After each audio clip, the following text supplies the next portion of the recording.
Continuamos con Luis Saúl Esteban Pascual, doctor ingeniero de Montes, científico titular en el Departamento de Energía del CIEMAT, Unidad de Biomasa, y destinado en el CEDER CIEMAT en Soria desde diciembre de 1993. Durante este tiempo ha dedicado su actividad principal a la I+D+I sobre distintos aspectos de la cadena de producción de la biomasa para fines energéticos, como la cuantificación también de recursos, la obtención de biocombustibles sólidos y energía mediante procesos de secado, molienda, densificación y combustión. También ha realizado estudios de viabilidad de distintos tipos de instalaciones de producción de energía con biomasa. Actualmente es responsable de las instalaciones de investigación sobre procesos de preparación de biomasa del CEDER CIEMAT y coordinador del proyecto LIFE más Energios Club, no se lo he dicho bien, sobre el aprovechamiento energético de biomasa procedente de desbrozes forestales. Cuando quieras, Luis, tienes también media hora, 25 minutos, vamos a ver si podemos ajustarlo a menos 20, tenías media hora prevista, pues a ver si podemos hacer 25, ¿de acuerdo? Yo te aviso con 5 minutos de antelación. Muchas gracias. Bueno, gracias por invitarme a estas jornadas, que están bien nutridas de gente, por lo que veo. Por lo tanto, hay interés, así que bueno, voy a intentar ser breve. Y lo primero, como estamos hablando de bioeconomía, a mí las palabras nuevas a veces me descolocan un poquito, y la palabra bioeconomía hace tiempo que me lleva descolocando, porque yo creo, yo he vivido siempre en un ámbito en el que se ha hecho mucha bioeconomía. A lo mejor hay gente que no está tan acostumbrada. La bioeconomía moderna, es decir, el aprovechamiento de los recursos naturales, digamos, verdes, no es igual que hace 30 años, obviamente. Entonces, lo que tenemos que hacer es usarlos mejor. Quizás el mundo occidental lo que hemos hecho es derrochar muchos recursos naturales, no solamente minerales, sino también vegetales y animales. Y de lo que se trata la nueva bioeconomía es precisamente de optimizar el uso de los recursos. Obviamente no vamos a volver a trabajar así como se trabajaba antes con el arado romano, pues sacando la leña a hombros, sino que se va a trabajar de otras formas, y eso es inevitable. Por mucho que lo queramos evitar, va a ser imposible a menos que volvamos a la edad de piedra. Entonces, lo que sí que tenemos que hacer es ahorrar muchos recursos que estamos derrochando, ser más eficientes en los procesos energéticos, por ejemplo, hablando de energía, y intentar usar los menos recursos posibles y usarlos de la mejor manera posible. El tema de matorrales, que es el que yo vengo a hablar un poco, es obvio que en España pues, hay mucho recurso de matorral. Ahora veremos un poco las causas. No se sabe muy bien cuánto, porque, entre otras cosas, el Ministerio sigue con su mapa forestal de España 25.000, que lleva un proceso muy lento de elaboración en el que ya sí que se atiende a cómo son los matorrales y se hace una descripción, unos mapas más completos que lo que teníamos hasta ahora. Pero realmente aquí tenéis en el mapa de España de cómo es el progreso del trabajo en el inventario forestal, el mapa forestal de España 25.000, que va muy lento. Entonces, el matorral en España se consideran aquellas superficies que tienen una fracción de cabeza cubierta de arbolado inferior al 10% y que soportan especies arbustivas, que tienen un cierto nivel de especies arbustivas.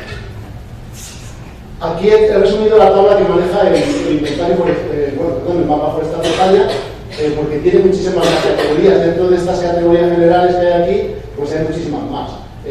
Realmente los matorrales son un mundo muy diverso, con muchísimos tipos de formaciones, ¿no? Tenemos las típicas formaciones mediterráneas, a los matorrales un poco más de cereales o de degradación del bosque, que tienen distintas evoluciones dependiendo de dónde proceda. Pues si es un tipo cultivo abandonado y depende de dónde estemos, pues pasamos por unos jarales o pasamos por unos matorrales de leguminosas, como los tojos en Galicia o las escobas en el centro peninsular.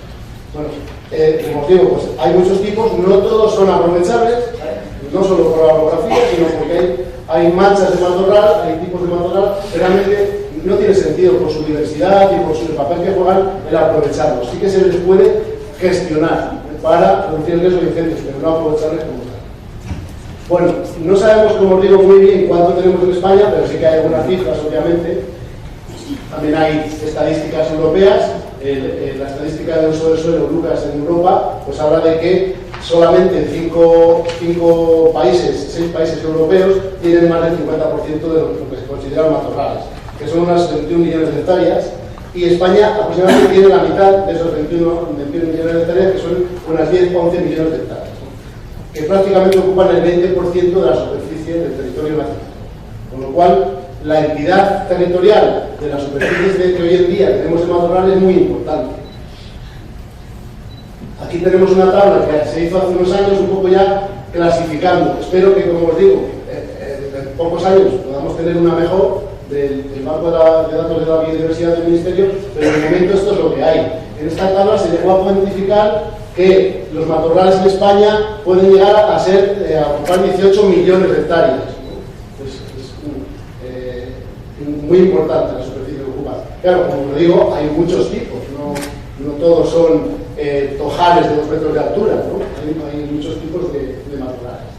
Y los que pueden tener interés en cuanto a su gestión más activa para evitar incendios, que además son los que más se queman, pues son, por ejemplo, los jarales, los brezales, también los tojales. En Galicia hay bastante superficie de tojales con un desarrollo importante, y también escogonales, retamares, piornales y otros matorrales piscícolas, que en su caso suelen ser brezales.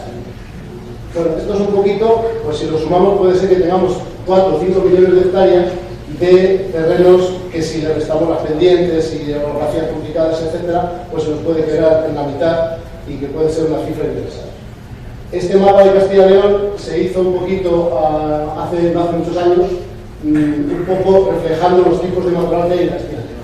Como veis, hay una mancha azul enorme aquí, que suelen ser escogonales, bastantes jarales en la zona Soria-Burgos, también en Zamora, toda esta zona sur, pegando a Guadalajara. Aquí hay muchísimo, porque no está reflejado en el mapa, obviamente. Y bueno, en la zona norte, pues ya entraríamos en Galicia, donde están los tojos, y toda la zona del Bierzo, que sería Cumbreros, obviamente. Y bueno, como veis, pues se ven muchísimas manchas, porque son superficies que han ido creciendo según se han ido abandonando la ganadería y las tierras marginales de cultivo. Entonces nos enfrentamos, ¿qué dinámica tenemos? Pues la dinámica que tenemos es que el clima está cambiando, eso lo sabemos todos, y esto repercute en una subida, un calentamiento global, una subida de temperaturas medias, que se habla de 2 grados, 1,5 grados en pocos años, y sobre todo sequías más prolongadas y más graves, más duraderas. Al mismo tiempo, ¿qué está ocurriendo? Pues que el paisaje está cambiando también, como decía. ¿Por qué? Pues porque se está abandonando mucha ganadería extensiva, lo que repercute es en que los matorrales van progresando, y se está también abandonando mucha tierra de cultivo, porque no es rentable cultivarla, sobre todo en zonas más frías y más de suelo más pobre, son las zonas más marginales. Entonces nos encontramos con eso, con una progresión también del arbolado en muchas zonas, no solamente del matorral, sino que se va haciendo una regeneración de zonas que antes no eran zonas forestales, que eran zonas de cultivo, muchas de ellas, y que poco a poco se van convirtiendo en zonas forestales con muchísima continuidad vertical, que es el gran problema frente a los incendios forestales. Por lo tanto, esa acumulación de biomasa y de continuidad vertical, lo que nos está dando en los próximos años, ya se está viendo en algunos casos, es grandes incendios forestales, con las consecuencias que ello contiene. Aquí tenéis una foto muy bonita de vuestra tierra, en la que pues, se ven esas continuidades verticales, que si las podemos un poquito manejar y gestionar, vamos a sacarle un partido, vamos a obtener productos para la bioeconomía y vamos a generar algo de empleo. Bueno, como veis aquí en nuestro proyecto hemos hecho algunos trabajos en los que ya se ve muy bien. Pues por ejemplo, en esta finca privada se desbrozaron unas 30 hectáreas de estepa, y aquí lo tenéis bien esbozado con las placas de biomasa que después se han utilizado para producir energía eléctrica. Y cómo queda la finca después de 2 años, pues bueno, con un extractor base potente, con las encinas que parece que no existían y ahora sí que existen, ¿no? Se les ha dado un poco de vida, la copa ha engrosado en 2 años, es decir, que están muy agradecidas a la labor, y sobre todo el propietario está más agradecido porque tenía mucho miedo de que un fuego le llegase a este monte que tiene debajo, bastante desarrollado, y que para él hubiera sido una pérdida importante. Porque si el fuego empieza aquí, no acaba hasta que posiblemente no quede nunca. Bueno, entonces, con este marco, con esta evolución, ¿a dónde vamos? Pues vamos de los incendios forestales, llamados grandes incendios forestales, que ya tenemos muchos, a lo que se está llamando ya megaincendios forestales, que los americanos hablan de megaincendios cuando son más de 40.000 hectáreas. Nosotros, cuando son unas pocas miles, ya lo ponemos como una tragedia y es un gran incendio forestal, un megaincendio. Bueno, entonces, por ejemplo, aquí en el Bierzo es muy típico, ¿no? Estamos hablando de 2016, nosotros tenemos el Ayuntamiento de Fabero, es socio nuestro en el proyecto. Pues bueno, durante el proyecto se quemaron 2.000 hectáreas en Fabero. Como veis, mucho matorral, pero también zonas arboladas de bastante valor, que cuesta mucho conseguirlas para luego generar riqueza, pero bueno, que se queman. Y después, pues, qué deciros, ¿no? De 2017, también en Ponferrada, que bueno, fue bastante grave y se quedó ahí, pero ha sido una pérdida de vida. Y qué deciros del megaincendio de Pedrolado, Portugal, este sí que fue grave, muy grave. Y todo debido a que hay mucha continuidad y que los medios de extinción en este tipo de fuegos ya tienen que ir a salvar vidas a las casas, no pueden ir a apagar incendios, a salvar la vegetación. Lo primero son las personas. Entonces, mientras está salvando personas distribuidas por el territorio en pequeñas casas, en las que ya el monte les llega hasta la puerta de su casa, pues el incendio va progresando. En España las estadísticas realmente son un poco engañosas. Esta es la estadística de los incendios desde los años 60 hasta 2015. Como veis, las barras verdes, la parte verde de las barras es la superficie quemada, que es no arbolada, o sea, casi siempre es matorral. Y la parte roja es la superficie arbolada. Como veis, lo que más se quema en hectáreas es superficie no arbolada, matorral. Obviamente su destino final es contaminar el ambiente y perder muchísimos recursos, y aparte del suelo. Y veis la línea azul son el número de incendios, que bueno, sí, ha tendido a aumentar en España en los primeros años de este siglo, ha tendido a aumentar, ahora parece que ha bajado algo, pero realmente yo creo que al final en España, ahora os enseñaré otras estadísticas de otros países, en España esto refleja un poco que cada vez estamos gastando muchísimo más en extinción. Nadie sabe muy bien las cifras.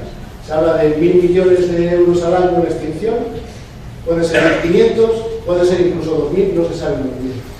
Realmente, cuando hablo de extinción hablo de helicópteros, bombas, cuadrillas que se dedican solo a apagar incendios, no a limpiar el mundo. Entonces, claro, si aumentamos muchísimo esos medios, la superficie en teoría la tenemos que controlar, solo faltaba, pero aún así se nos puede controlar, porque no es ahí donde hay que trabajar. Esto es Canadá. En Canadá pues tienen una gráfica, digamos, un poco similar a la nuestra. Realmente, luego veremos que han aumentado muchísimo también la partida de gastos de destrucción. Esto es Estados Unidos, donde aquí sí que se ha desbocado la superficie quemada. El número de incendios parece que se mantiene en un nivel medio, pero la superficie quemada, debido a los mega incendios forestales que están teniendo, pues es alarmante. También vemos en Estados Unidos ya cómo ha aumentado el gasto en extinción. Como veis aquí, a la izquierda es todo el país, ¿no? Y aquí solo California. Entonces es obvio, ¿no? Cada vez hay incendios más virulentos, ¿no? Y hay que gastar mucho más en extinción. Lo que os decía, sobre todo el monte llega ya a la puerta de las casas de la gente, ¿no? Porque no se hace prevención. Entonces hay que ir a salvar esas casas, esa gente, y no va para más. Aquí veis el gasto en Canadá, como es la línea roja, significa que están incrementando cada vez más el gasto en extinción, y poco gasto en prevención en general en todos los países, que es un poquito lo que tenemos que cambiar, es el chip que hay que cambiar. Bueno, nuestro proyecto que está ya terminando, acaba el 30 de abril, con el 3, pero es el 30. Los objetivos que tiene precisamente es intentar cambiar en lo que al matorral concierne, intentar ya hacer algo que pueda ser valioso para una mejor gestión en cuanto a la... Somos 10 socios, como decía, y aquí está el Ayuntamiento de Fabero. Y bueno, ha consistido en hacer demostración en distintas localizaciones, de distintos tipos de matorral, de fórmulas de recolección y una cadena de valor completa de la biomasa para intentar que ese desbroce de matorral sea rentable, que es un poquito la cuestión. Ahí tenéis, por ejemplo, en Galicia se ha trabajado con el tojo, o no podía ser de otra forma, Estepares en la zona de Soria, Brezo aquí en la zona de Fabero y también en Zamora, y Escoba en Ávila. Nosotros lo que hemos hecho es estudiar toda la cadena de valor del proceso. Y no solo la cadena de valor, que consiste en dos tipos de máquinas, hemos estudiado dos tipos de máquinas, una empacadora y otra trituradora, desbrozadoras, y luego cada una su sistema logístico de transporte de las pacas, de transformación en astillas o en pellets y de su combustión o utilización en plantas térmicas o en gasificaciones o en plantas eléctricas. Y lo que hemos hecho mucho hincapié es en el estudio de la influencia de la recolección sobre el terreno, es decir, la biodiversidad, el riesgo de incendio, la regeneración de las especies, la erosión, etc. Esto dentro de un proyecto que dura 3 años y medio, que no es fácil, ¿no? Hemos llegado a donde hemos llegado y posiblemente esas parcelas se sigan estudiando. Como decía, pues hemos probado cómo funciona la biomasa que hemos sostenido en condiciones reales, en distintas plantas piloto, pero también en instalaciones en cada zona. Concretamente Fabero, pues ha sido la red municipal que tiene de canalización, con una caldera de 400 kilovatios. En Alhambra de Marqués una caldera de 1 megavatio, que ahora gestiona Somacil, por cierto. En el CEDER tenemos 2 calderas de 300 kilovatios. Y luego se ha trabajado también en una instalación eléctrica de 17 megavatios que tenemos en Array, en Sol. Bueno, un poco sobre las características de la biomasa que hemos obtenido.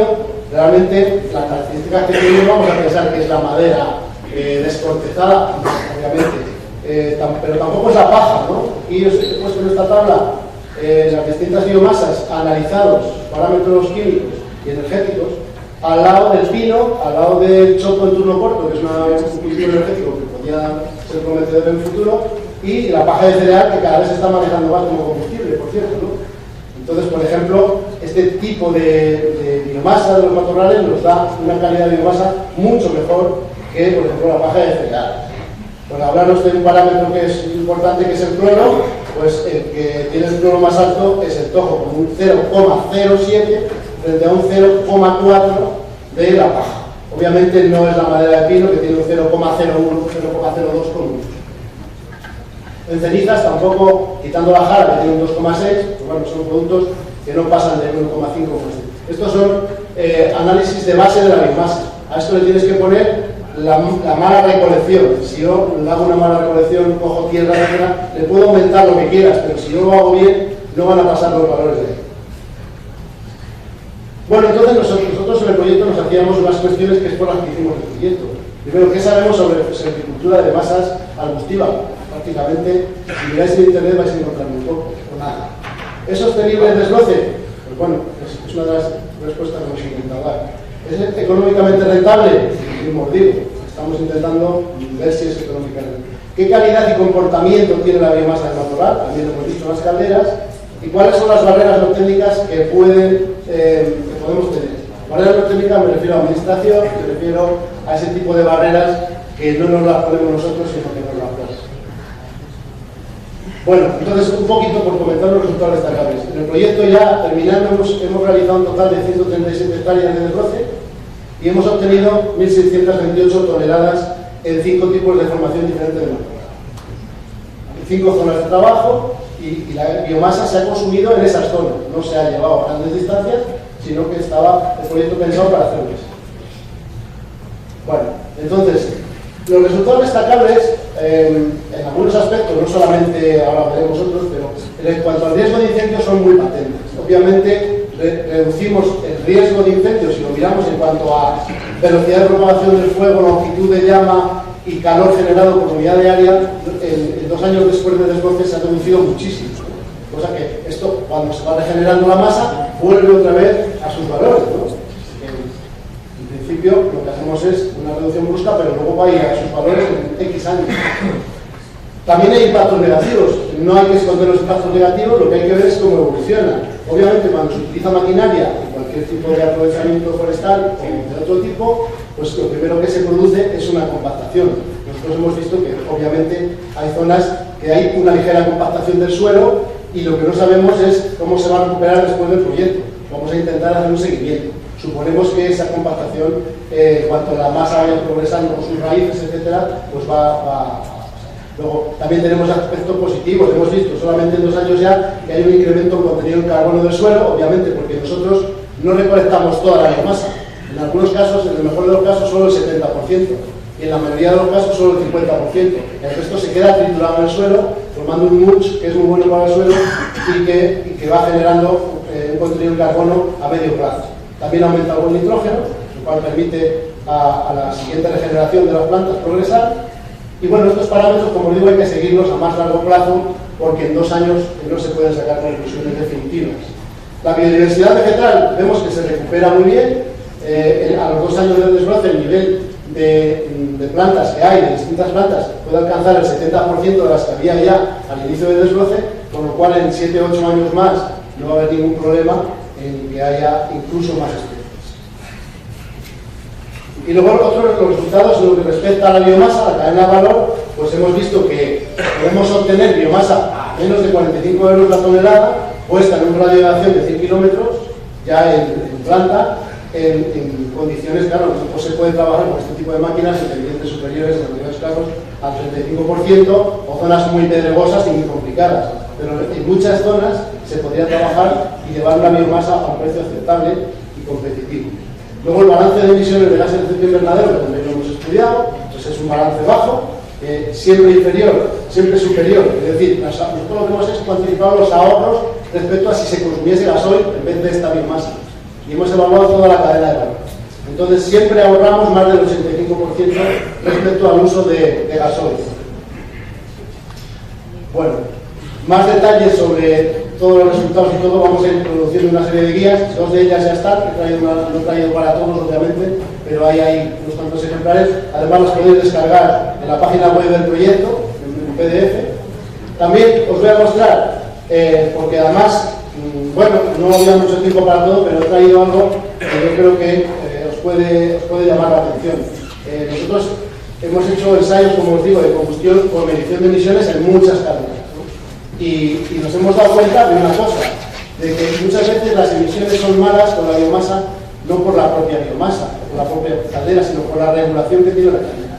Las calderas no están bien reguladas porque no hay una inspección de acuerdo al reglamento, al RITE, efectiva. Es decir, se monta una caldera y ahí se queda. Nadie va a ver si se está midiendo bien o está midiendo mal. O sea, la culpa un poco se la vamos a echar al mensajero o a quien sea. Pero realmente, si las cosas se hicieran bien, no habría emisiones, no habría esas emisiones. Os pongo el ejemplo de Favero. En Favero nosotros llegamos a la caldera en el año 2016 a hacer las primeras mediciones con una mezcla de peles de pino y de brezo. No nos atrevíamos a meter el brezo solo, pero en este caso, no sé, igual, imaginaros que se les para la caldera y se llenan de frío en el hogar del pensionista y bueno, corren y no volvemos más años. Entonces, bueno, la caldera funcionaba, fuimos a medir y nos encontramos pues unas emisiones de partículas bestiales. O sea, estos son 469 miligramos, para que os hagáis una idea, el límite está en 50, como mucho. 37 para ser exacto. Pero bueno, es una barbaridad. ¿Qué hicimos? Pues ver qué pasaba y claro, nos dimos cuenta que es que tenía una regulación, veis el aire, el exceso de aire era muy alto, hacía unos arranques que tenían unas tuberías llenas de polvo, cuando arrancaba lanzaba todo el polvo. Bueno, no había mantenimiento, obviamente. El plato del quemador estaba perforado. Bueno, lo primero que hicimos es decirle al ayuntamiento que eso habría que regularlo, ponerlo bien. Bueno, y luego volvimos en 2018, pero ellos ya se adelantaron y antes de llegar a nosotros decidieron quemar solo el brezo que hemos producido en el proyecto. Y bueno, llevaban ya varios meses y les iba bien. Con lo cual, esta medición que hicimos en febrero de este año ha sido solo con brezo, con peles de brezo. Y realmente, fijaros, pues, tampoco está del todo bien la caldera ajustada todavía, porque el exceso de oxígeno es alto, tendría que estar en torno a 100. Bueno, eso da un poquito el nivel de emisiones de CO2 altas. Realmente esto ya no es preocupante.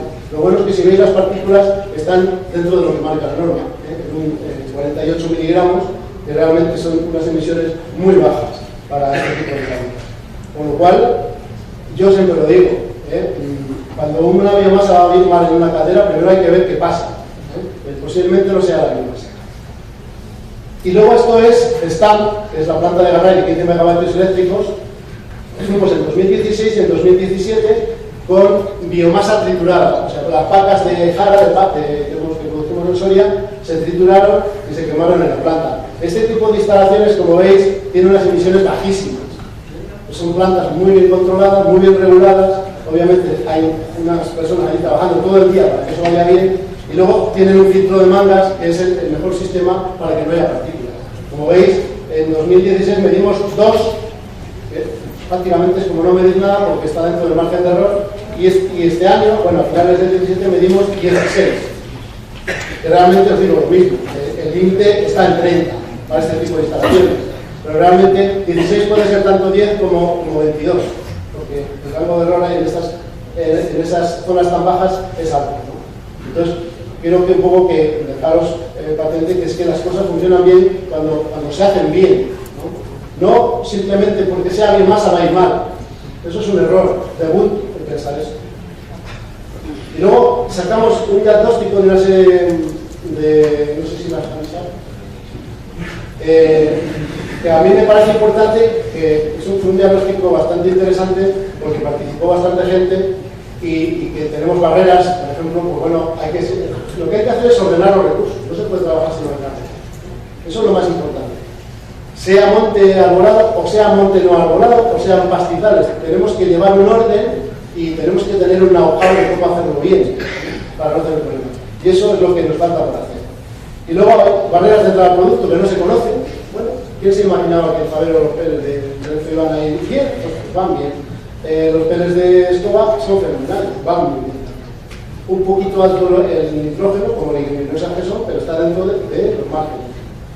Bueno, y que necesitamos eso, pues más apoyo, más conocimiento y mejorar algo la calidad de la biomasa. Es que en eso siempre hay cancha para trabajar, con cribados, con utilizar los filos de otras cosas, utilizar la parte más leñosa solamente en las calderas que son más delicadas, etcétera, etcétera, ¿no?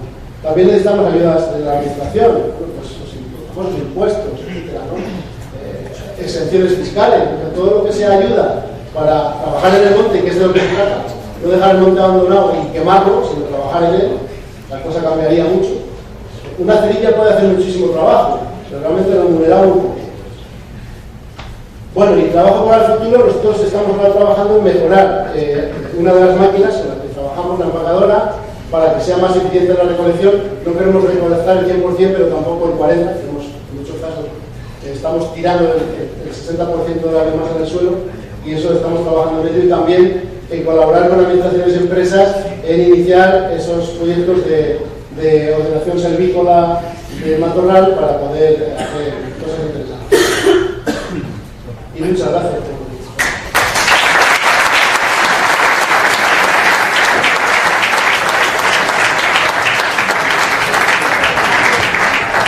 Muchísimas gracias, Luis, por tu generosidad.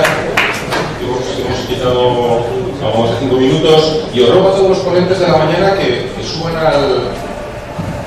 al estrado para dar espacio al público a sus intervenciones.